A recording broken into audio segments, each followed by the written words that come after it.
So student, in today's video we will learn that how democracy is better than any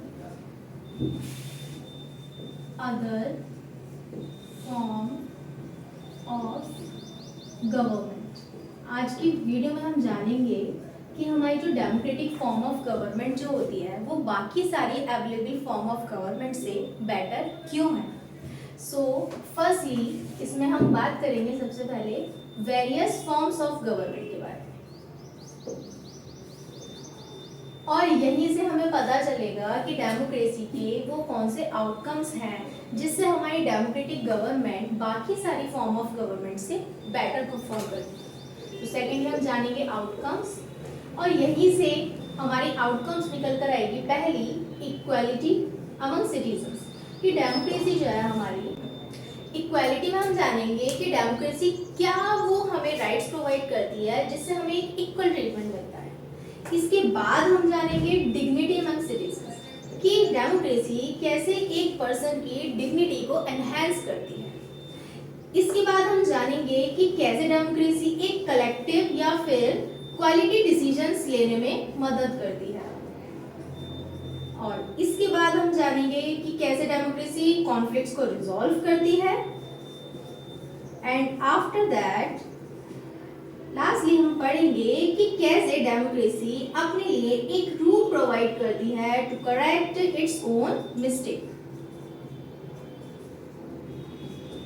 ठीक है, सबसे पहले हम जानेंगे वेरियस फॉर्म्स ऑफ गवर्नमेंट के बारे में, जिसमें सबसे पहले डेमोक्रेसी की ही बात करते हैं। डेमोक्रेटिक गवर्नमेंट हमारी वो फॉर्म ऑफ गवर्नमेंट होती है जिसमें हम अपने रूलर को या फिर अपने लीडर को खुद ही इलेक्ट करते हैं। सो डेमोक्रेसी जो है हमारी वो फॉर्म ऑफ गवर्नमेंट है जिसमें हमारा रूलर जो होता है हमारे बिहाफ पर रिप्रेजेंट करता है। तो इसका मतलब ये हुआ कि डेमोक्रेटिक फॉर्म ऑफ गवर्नमेंट में क्या होता है, representation on behalf of citizens.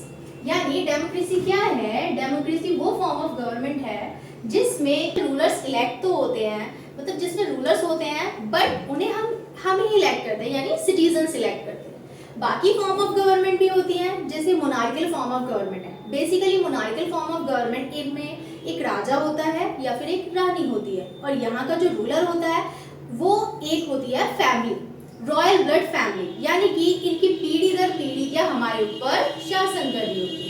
इसके बाद एक और फॉर्म ऑफ गवर्नमेंट की बात अगर करते हैं तो वो होती है डिक्टेटरशिप फॉर्म ऑफ गवर्नमेंट। जैसे एग्जाम्पल के लिए जर्मनी के एग्जाम्पल ले सकते हैं, जो था हिटलर जो था डिक्टेटर था कहाँ का, जर्मनी का।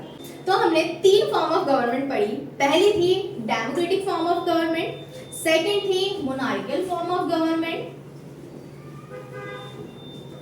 और इसके बाद हमने पढ़ी डिक्टेटरशिप। प्रेजेंट डे अगर एग्जांपल्स लेते हैं तो डेमोक्रेसी हमारे इंडिया में हो रही है। मोनार्किकल फॉर्म ऑफ गवर्नमेंट के एग्जांपल अगर हम देखते हैं प्रेजेंट का तो ब्रिटेन है, और डिक्टेटरशिप है आज के प्रेजेंट में नॉर्थ कोरिया और साउथ कोरिया में। ठीक है, सो डेमोक्रेसी जो है हमारी इन दोनों अवेलेबल फॉर्म से बेहतर परफॉर्म करती है। क्यों? क्योंकि यहाँ पर हम अपने लीडर को खुद इलेक्ट कर रहे होते हैं। सो अब इसके देखते हैं डेमोक्रेसी के वो आउटकम्स के बारे में जानते हैं जो हमें डेमोक्रेटिक गवर्नमेंट को फेवर करने के लिए रीजन देती है।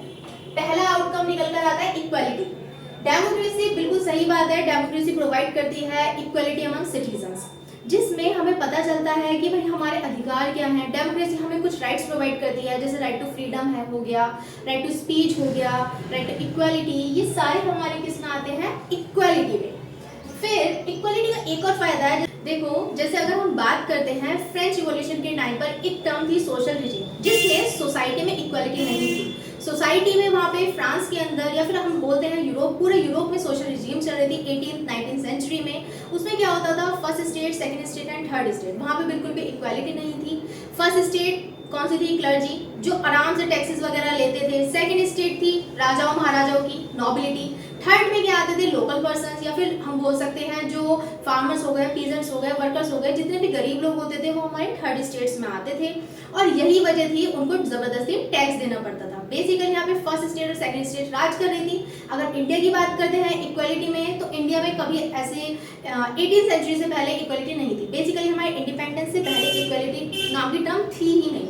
इंडिया में भी कास्ट सिस्टम चलता था, जिसमें सबसे ऊपर आते थे ब्राह्मण, फिर आते थे क्षत्रियास, फिर आते थे वैश्यास, शूद्रस। इसमें भी क्या एक ऑर्डर चलता था जिसके बिहाफ पर उनकी जॉब अपॉर्चुनिटीज या फिर उनको रिस्पेक्ट ये सब दी जाती थी।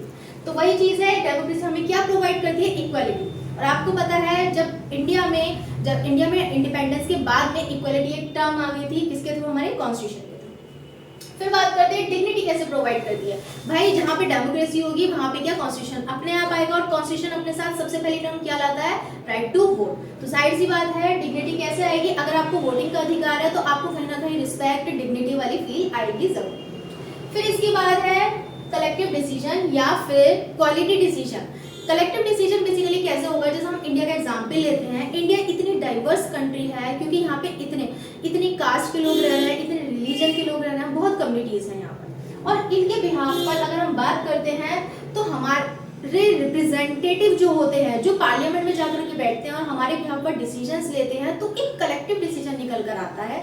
जितने लोग होते हैं उतने ओपिनियंस आते हैं, और इन डिसीजन के थ्रू ही क्या एक बहुत अच्छा क्वालिटेटिव डिसीजन निकलता है, जो हमारा क्या डिसीजन क्वालिटी को इम्प्रूव करता है बेसिकली। और ये कलेक्टिव डिसीजन भी होता है, तो इसमें कोई एक पर्टिकुलर कम्युनिटी या फिर कोई एक पर्टिकुलर कास्ट की बात करें, या फिर एक पर्टिकुलर बैकग्राउंड से कोई बंदा ये नहीं है कि वो यही कहेगा कि भाई इसी कम्युनिटी का फेवर होना चाहिए। जैसे श्रीलंका में हुआ था, श्रीलंका में सिन्हालाज अपनी अलग ही मौज में थे। सिन्हालाज अपना क्या कर रहे थे, बढ़िया से सारी अपॉर्चुनिटीज का फायदा उठा रहे थे, और वहीं तमिल्स क्या कर रहे थे, बहुत ही ज्यादा परेशान थे, उनके साथ डिस्क्रिमिनेशन हो रहा था। फिर बात करते हैं रिजॉल्व कॉन्फ्लिक्ट। रिजॉल्व कॉन्फ्लिक्ट क्या है कि कैसे डेमोक्रेसी कुछ प्रोविजंस देती है जिससे कॉन्फ्लिक्ट्स क्या खत्म होते हैं या फिर सॉर्ट आउट होते हैं। डेमोक्रेसी बहुत अच्छी फॉर्म ऑफ गवर्नमेंट है। डेमोक्रेसी में क्या सबको फेवर किया जाता है, सबके बारे में सोचा जाता है बेसिकली।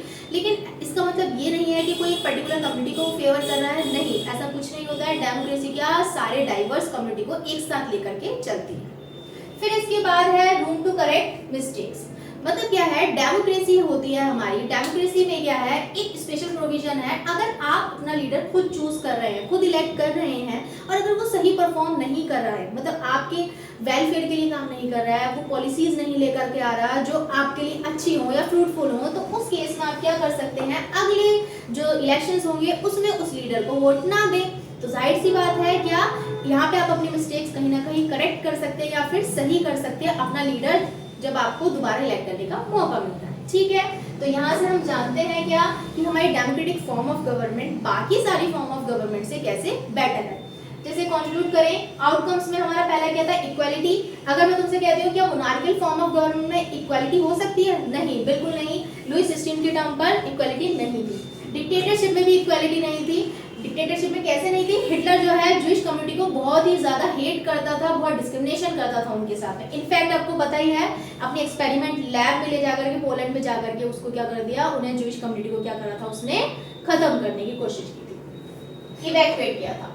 फिर इसके बाद अगर बात करते हैं डिग्निटी, भाई डिग्निटी जाहिर सी बात है प्रोवाइड करती है। अगर हम वहीं पे अगर 9th क्लास का एग्जाम्पल लेते हैं, जैसे मान लीजिए active citizens and passive citizens का एग्जाम्पल लेते हैं, उसमें सबको वोटिंग राइट नहीं था। लेकिन जब डेमोक्रेटिक गवर्नमेंट आती है, जैसे हमारे इंडिया है, इंडिया में सबको वोटिंग राइट है यूनिवर्सल एडल्ट फ्रेंचाइज के बिहाफ पर।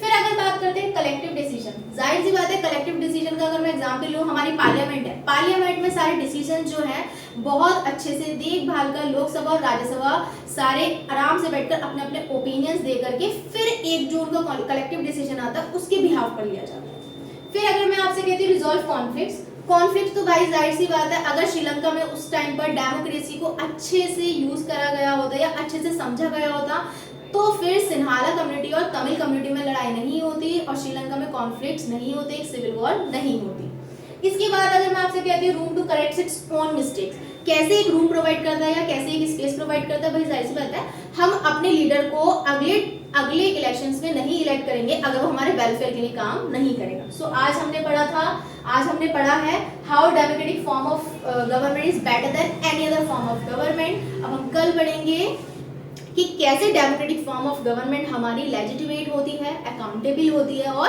रिस्पॉन्सिबल होती है। Okay, thank you.